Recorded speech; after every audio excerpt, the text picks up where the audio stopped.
अब्बा हुजूर,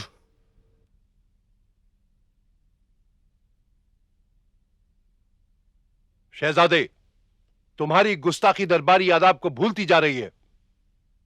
अगर हमसे मुलाकात चाहते थे तो महफिल के खत्म होने का इंतजार करते।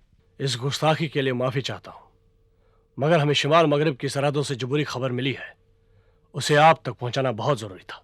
क्या खबर है? यही ना कि कबाइलियों ने फिर से सर उठाया। इसकी रोकथाम हमें परेशान किए बगैर भी की जा सकती थी। कबाइलियों ने नहीं अब्बा हुजूर, मुगल फौजों ने हमारी सरहदों को घेर लिया है। तखलिया,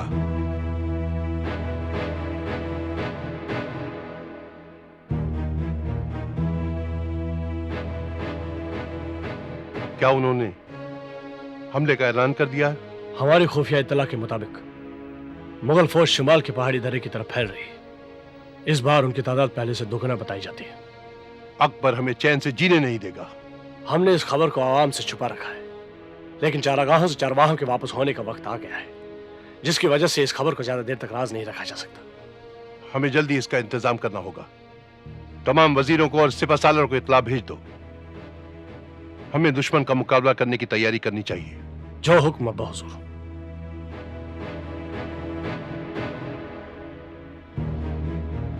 यूसुफ, तुम्हारे चेहरे पर खौफ की परछाई क्यों छाई हुई है? खौफ की परछाई नहीं, परेशानी के आसार हैं। खुद हमारी रियाया में कुछ लोग हैं जो हमारे खिलाफ हैं। वो कभी भी हमें धोखा दे सकते हैं।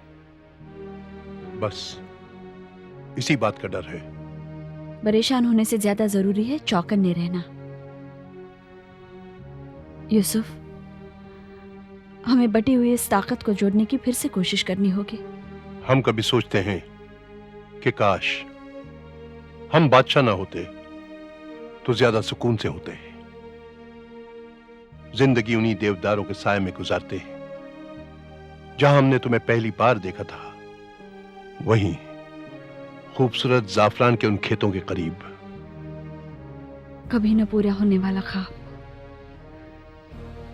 हकीकत तो यह है कि तुम एक हुक्मरां हो, कश्मीर के सुल्तान।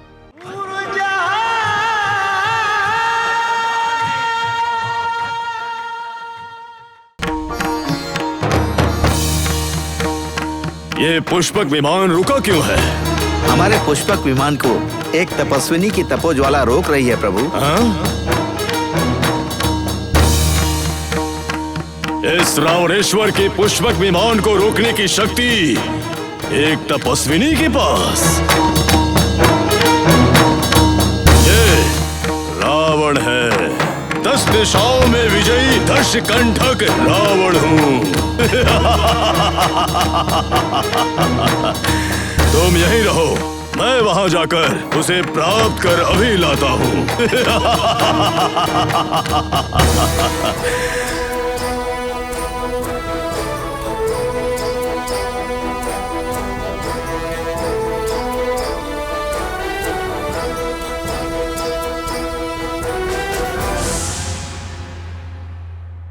मुझे शत्रुओं से बचाकर, हार को हराकर मेरे आगे जीत का कारण बनने के लिए मैं तुम्हें 2 वर देता हूँ। मांगो देवी, क्या चाहिए?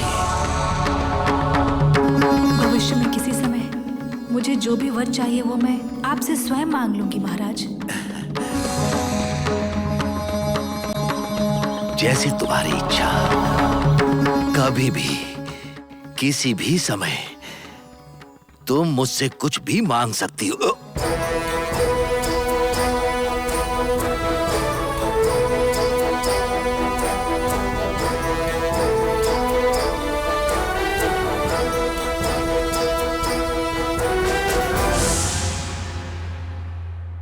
भूमि पर चलाई हुई रेखाओं को जैसे हम लोग सीता कहते हैं, वैसे ही क्या हम इसे सीता कहकर पुकार सकते हैं गुरुदेव?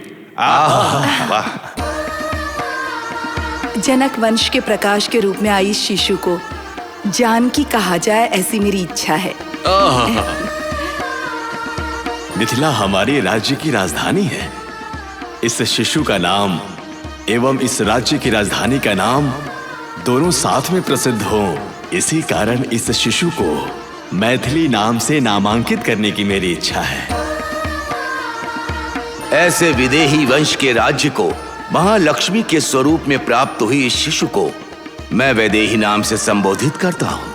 आहा, अद्भुत। सावधान महाराज।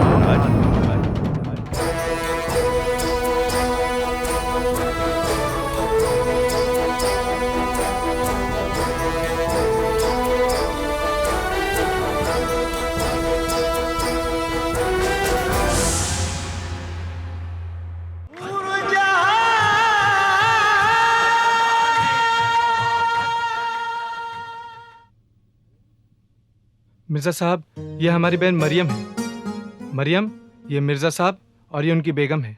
अस्सलाम वालेकुम। वालेकुम अस्सलाम। मैंने गुस्ले का इंतजाम कर दिया है। आप थकी होंगी, बच्ची को मैं ले लेती हूँ, आप ताज़ा दम हो जाए। इनके नखरे बहुत है मरियम, तुम्हें बहुत संभालना पड़ेगा। माशाअल्लाह, बहुत हसीन है। क्या नाम है? मेहरुन निसा। माशाअल्लाह, मालिक सूरज की तरह नसीब रोशन करे। मैं नहा धोकर बाहर का गश्त लगाना चाहूंगा। जी बहुत बेहतर हुजूर।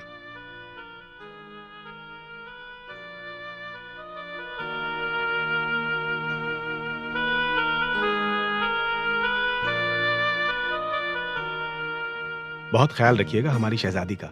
जी बहुत अच्छा।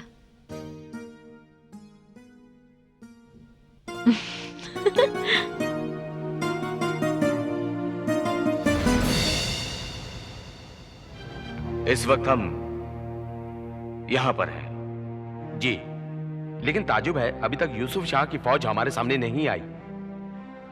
यूसुफ शाह के राज की सीमाएं यहां से शुरू होती हैं। बिल्कुल दुरुस्त। अगर यह दुरुस्त है तो अभी तक उनकी फौज हमारे सामने क्यों नहीं आई? हम लगातार आगे बढ़ते जा रहे हैं बिना किसी रुकावट के। शायद वो रंगरलियों में खोया हो।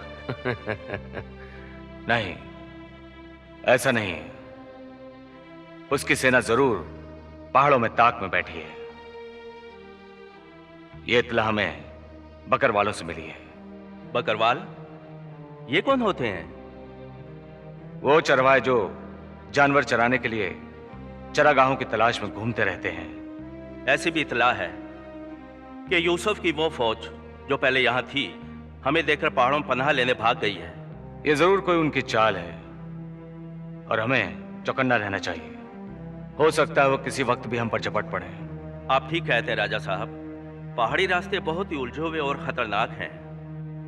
हम जानते हैं। राजा साहब, हमें बहुत होशियारी से काम लेना होगा। आप अपने सिपाहियों को समझा दीजिए कि वो 8 पहर चौकन्ना रहे।